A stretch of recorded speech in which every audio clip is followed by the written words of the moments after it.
All right, guys. In the past, I've done videos on supplementing with pregnenolone. I mentioned in one of those that there can be upstream, downstream effects of doing this, of not doing this, things you need to consider. And if you were asked, can you give us some specific examples? So that's what I want to do here. Now, I'm going to go ahead and use this chart, Dr. Linda Gedeon. Hope I'm not mispronouncing it.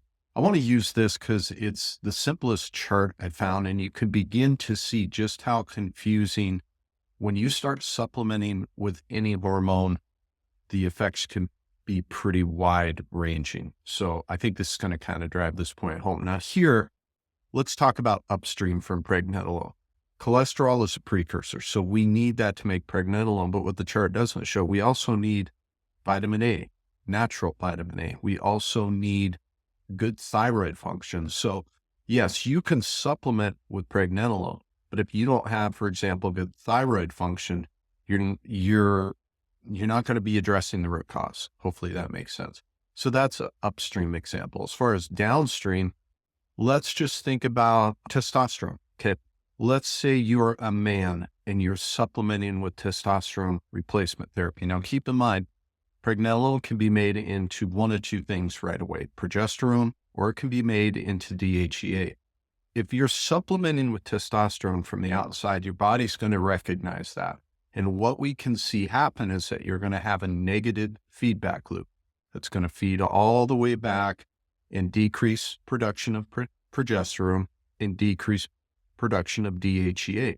So oftentimes in men who are doing TRT therapy, you can see lower levels of progesterone and DHEA because the outside testosterone is telling the body to decrease production.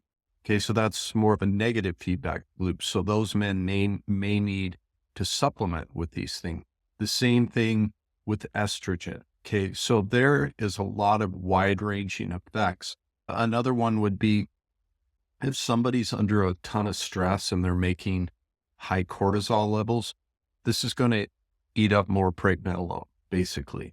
But even if you supplement with pregnenolone, that may not calm that, because if you don't eliminate the stressor, you're still going to be producing quite a bit of cortisol because you're providing it with the raw materials your body needs to make cortisol.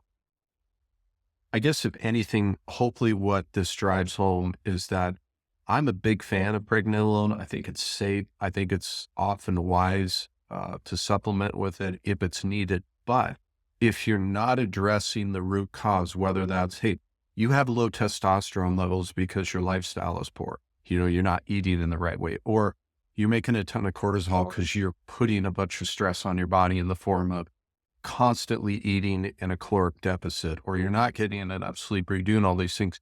Sure, you could supplement with pregnenolone, but the downstream effects aren't really going to change a ton because you're not addressing the root cause.